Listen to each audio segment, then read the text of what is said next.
Movie शुरू होती है और हमें दिखाया जाता है कि ऐसा भयानक वक्त चल रहा होता है जिसमें इंसान की तरह दिखने वाले मॉन्स्टर्स होते थे। वो साइज में बहुत बड़े थे और उन्होंने लोगों को मार मार के पूरी दुनिया को तबाह कर दिया था। और इन मॉन्स्टर्स से बचने के लिए इंसानों ने बहुत बड़ी बड़ी दीवारें बना ली और इंसान समझते थे कि वो इस दीवार से महफूज हैं। फिर 100 साल का वक्त गुजर जाता है और हमें ये दिखाया जाता है कि मॉन्स्टर्स का नाम अब सिर्फ किताबों में ही रह गया है। लोग उनको सिर्फ एक अफवाह समझते थे। कुछ लोग उन पर यकीन करते थे और ज्यादातर लोग अब उन बातों पर यकीन नहीं करते थे। वो दीवार 3 अलग अलग हिस्सों में बनाई गई थी। एक हिस्से में गरीब किसान लोग रहते थे और दूसरे हिस्से में बड़ी बड़ी फैक्ट्रियां लगाई गई थी, जबकि तीसरे हिस्से में अमीर और गवर्नमेंट के लोग रहते थे। तीसरे हिस्से के लोग दोनों हिस्सों के लोगों पे हुकूमत करते थे। तीनों इलाकों के लोगों को दूसरे इलाकों में जाने की इजाजत नहीं होती। गवर्नमेंट ने पाबंदी लगाई हुई थी कि कोई भी इस दीवार के पास नहीं जा सकता। इन्हीं सब लोगों के बीच में एक लड़का रहता था जिसका नाम था एरन। वो गरीब किसान वाले एरिया से ताल्लुक रखता था। वो बहुत ही अलग किस्म का लड़का था। वो मॉन्स्टर्स की बातों को सिर्फ अफवाह समझता था। वो अपने एरिया से निकल के बाहर की दुनिया को एक्सप्लोर करना चाहता था। उसके अंदर कुछ नया करने का जोश था। उसका एक दोस्त था जिसका नाम आर्मिन था और उसकी एक गर्लफ्रेंड भी थी जिसका नाम अकासा था। आर्मिन भी बहुत ज़हीन होता है। उसे इंजीनियरिंग करने का बहुत शौक होता है। वो नई नई चीजें दरियाफ्त करना चाहता था, लेकिन गवर्नमेंट ने ऐसा करने पे पाबंदी लगाई हुई थी। कोई भी इंसान न्यू इन्वेंशन नहीं कर सकता था, क्योंकि गवर्नमेंट का ख्याल था इंसान ऐसा करके अपना ही नुकसान कर लेते हैं। आर्मिन अपने काम से फारिग होकर अपने दोस्तों से मिलने के लिए निकल पड़ता है। रास्ते में वो एक अनजान आदमी से टकराता है जिसपे वो कोई ध्यान नहीं देता। आर्मिन हमेशा की तरह एरन से एक सुनसान जगह पे मिलता है। ये एरन की एक पसंदीदा जगह थी, क्योंकि यहाँ उसे आसमान में उड़ता परिंदा और दूसरे इलाके के लोग दिखाई देते थे। दूसरी बात ये थी कि वहाँ पर एक धमाका खेज मवाद गिरा पड़ा था, जिसकी वजह से उस इलाके में कोई भी नहीं आता था। एरन यहाँ पे आके बहुत अच्छा महसूस करता था। एरन दीवार के उस पार जाना चाहता था। वो अपने दोस्तों को कहता है कि एक दिन मैं इस दीवार को पार कर लूँगा। इस प्लान में वो अपने दोस्तों को भी शामिल कर लेता है। वो लोग नज़र बचा के उस दीवार के बहुत पास पहुँच जाते हैं और ऐसा पहली बार हुआ था कि वो इस दीवार के पास पहुँचने में कामयाब हो जाते हैं। वो लोग दीवार पार ही करने वाले होते हैं कि सिपाही उनको गिरफ्तार कर लेते हैं। वो लोग एरन और उसके दोस्तों को लेकर जा ही रहे होते हैं कि सिपाहियों का लीडर वहाँ आ जाता है। उसका नाम सोडा होता है। वो एरन को जानता था और उससे बहुत प्यार करता था। अपनी जवानी में वो एरन की माँ से प्यार करता था, लेकिन कुछ वजूहात की बिना पे उनकी शादी नहीं हो पाती, इसलिए वो एरन को अपने बेटे की तरह मानता था। सोडा उन लोगों को लेकर वहाँ से चला जाता है। सोडा उन लोगों को समझा रहा होता है और तभी वहाँ पे ज़लज़ला आ जाता है। जमीन लरजने लगती है और जब वो लोग ऊपर देखते हैं, ऊपर बहुत ही बड़ा और भयानक मॉन्स्टर था जिसे ये लोग टाइटन कहते थे। इतने बड़े टाइटन के बारे में ना उन्होंने कभी सुना था ना कभी देखा था। वो उस टाइटन को देख के दंग रह जाते हैं। फिर वो टाइटन अपने मुंह से आग उगल के उस इलाके को तबाह करना शुरू कर देता है और अपना पैर मार के उस दीवार को तोड़ने लगता है। सोडा सिपाहियों को वो धमाका खेज मवाद इस्तेमाल करने के लिए कहता है, लेकिन दूसरा सिपाही आकर कहता है कि गवर्नमेंट ने हमें ऐसा करने की इजाजत नहीं दी हुई। वो टाइटन दीवार में सुराख कर देता है और सब कुछ तबाह कर देता है। उसके बाद वहाँ पे खामोशी छा जाती है और टाइटन भी वहाँ से चला जाता है। लेकिन ये खामोशी बहुत देर तक नहीं रहती, क्योंकि जो सुराख उस बड़े टाइटन ने किया था, उस सुराख से दूसरे टाइटन उस शहर के अंदर आने लगते हैं, जिनके बारे में सबने सिर्फ किताबों में पढ़ा था। उन्हें देख के वो लोग हैरान रह जाते हैं। वो दिखने में इंसानों जैसे थे, लेकिन कद में इंसानों से बहुत बड़े थे। इनकी ग़िज़ा इंसान होते हैं और वो चुन चुन के इंसानों को खाने लगते हैं। सारे सिपाही इन पर बमों की बारिश कर देते हैं। ऐसा करने से उन लोगों को थोड़ी कामयाबी मिलती है, लेकिन वो टाइटन्स दोबारा अपने आप को रीजनरेट कर लेते थे। इसका मतलब ये था कि उनको मारना नामुमकिन था। ये देखकर सब लोग अपनी जान बचा के वहाँ से भागने लगते हैं, लेकिन टाइटन्स तादाद में इतने ज़्यादा थे कि उनसे बचना नामुमकिन था। कुछ लोग टाइटन्स के हाथों मारे जाते हैं, लेकिन कुछ लोग उनका निवाला बनने के बजाय खुदकुशी करना पसंद करते हैं। अब उनके पास बचने का सिर्फ एक ही तरीका था, और वो तरीका एक हॉल में बंद होना था। ये शहर में बना हुआ बहुत बड़ा हॉल था। सब लोग उसी हॉल की तरफ जाने लगते हैं। मिकासा और एरन भी उसी हॉल की तरफ भागने लगते हैं, लेकिन तभी उन्हें एक माँ और बच्चा दिखाई देता है। मिकासा को उन पर रहम आता है और वो उन्हें बचाने के लिए रुक जाती है। दूसरी तरफ एरन लोगों के हुजूम में फंस के हॉल के अंदर चला जाता है। वो बाहर आने की कोशिश करता है, लेकिन वो ऐसा नहीं कर पाता। वो मिकासा को चीख चीख कर अपनी तरफ बुला रहा होता है, लेकिन एक बहुत बड़ा टाइटन वहाँ आकर मिकासा और उस बच्ची को खा जाता है। एरन ये सब देख रहा होता है, लेकिन वो कुछ नहीं कर पाता। एरन ये सब देख के बहुत दुखी होता है। वो किसी न किसी तरह हॉल से बाहर निकल जाता है। बाहर निकलने के बाद जब वो पीछे पलट के देखता है तो मंजर और भी भयानक होता है। टाइटन्स ने उस हॉल को चारों तरफ से घेर के लोगों को खाना शुरू कर दिया था। हॉल के दरवाजे के नीचे से खून बहना शुरू हो जाता है। ये देख के एरन वहाँ से भाग जाता है। इस वाक़े के बाद 2 साल बीत जाते हैं। हमें दिखाया जाता है कि किसानों वाला एरिया टाइटन्स के कब्जे में है।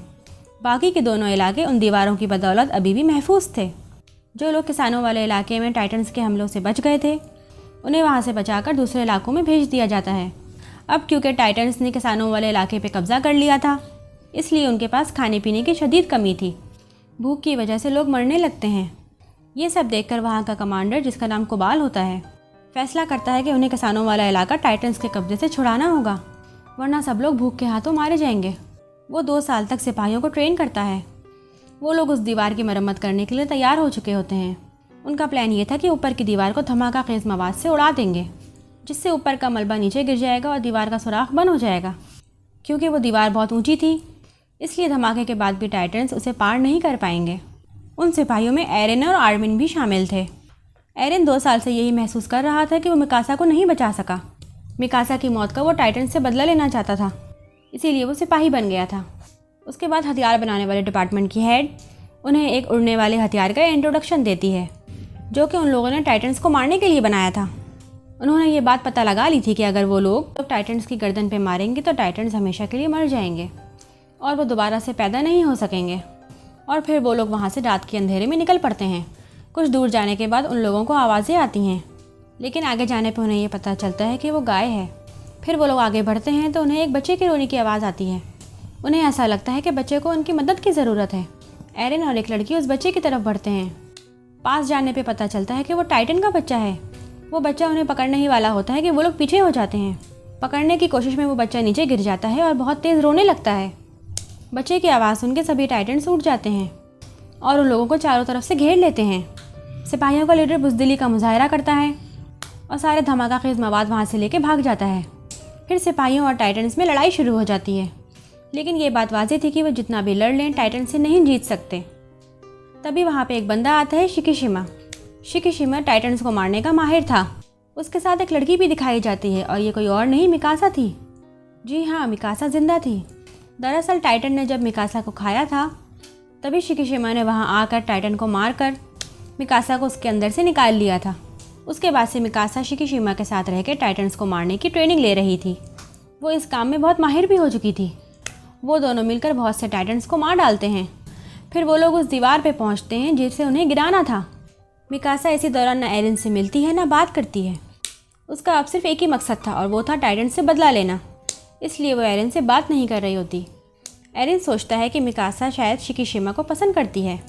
उसके बाद शिकिशिमा एरेन से मिलने वहाँ आता है। वो उसको समझाता है कि इंसान का असली दुश्मन उसका डर है। जब तक तुम डरोगे टाइटन से मुकाबला नहीं कर सकते। तुम्हें अपने डर पे काबू पाके टाइटन से मुकाबला करना है। उसके बाद वो भगोड़ा कमांडर कबोल वहाँ पे आता है। वो उन लोगों को बताता है कि धमाका खेज मवाद वहाँ नहीं है जहाँ हम सोच रहे हैं। हमने वो धमाका खेज मवाद कहीं और छुपा दिया है, क्योंकि हम में से कोई एक गद्दार है। हम नहीं जानते कि वो कौन है, लेकिन वो उस धमाका खेज मवाद को चुराना चाहता है, इसीलिए हमने उन्हें कहीं और छुपा दिया है। फिर वो धमाका खेज मवाद ट्रकों में लोड करना शुरू कर देते हैं। लोडिंग की आवाज़ टाइटन सुन लेते हैं। टाइटन्स उन पर हमला कर देते हैं, जिसकी वजह से उनके 2 साथी मारे जाते हैं।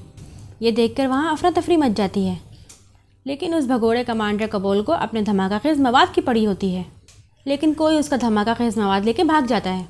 चोर ट्रक लेके जा रहा होता है कि एक लेडी सिपाही उससे ट्रक छीन लेती है और वो औरत गुस्से में आकर उस ट्रक को टाइटन्स में घुसा देती है। उसके गुस्से की वजह ये थी, अभी अभी टाइटन्स ने जिन 2 लोगों को खाया था उसमें से एक उसका शौहर था। ट्रक घुसने पर धमाका होता है, लेकिन टाइटन्स का कोई नुकसान नहीं होता। उल्टा उन लोगों की आखिरी उम्मीद, वो धमाका खेज मवाद ख़त्म हो जाता है और अब उन लोगों को अपनी मौत बहुत करीब से नज़र आ रही होती है। वो भगोड़ा कमांडर एक दफ़ा फिर भाग जाता है और वो सब मायूस होकर अपनी मौत का इंतज़ार करने लगते हैं।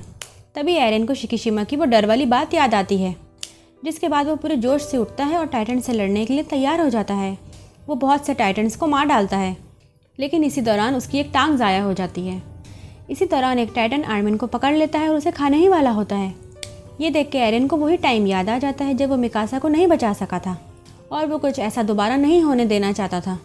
वो पूरी हिम्मत के साथ दोबारा उठता है और अपने दोस्त को बचाने के लिए उस टाइटन से लड़ने लगता है। वो अपने दोस्त को तो बचा लेता है, लेकिन खुद टाइटन के मुंह में चला जाता है। इस दौरान उसका एक हाथ भी ज़ाया हो जाता है। ये सब देख के मिकासा खुद पे काबू नहीं रख पाती और वो टाइटन से लड़ने लग जाती है।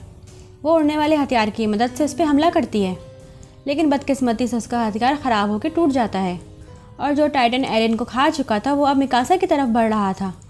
तभी टाइटन को अपने पेट में गड़बड़ महसूस होती है और कोई चीज़ उसके पेट को चीरती हुई बाहर निकलने लगती है और यहाँ पर ये मूवी एंड हो जाती है। आगे की स्टोरी के लिए देखिए इसी मूवी का पार्ट 2। Thank you.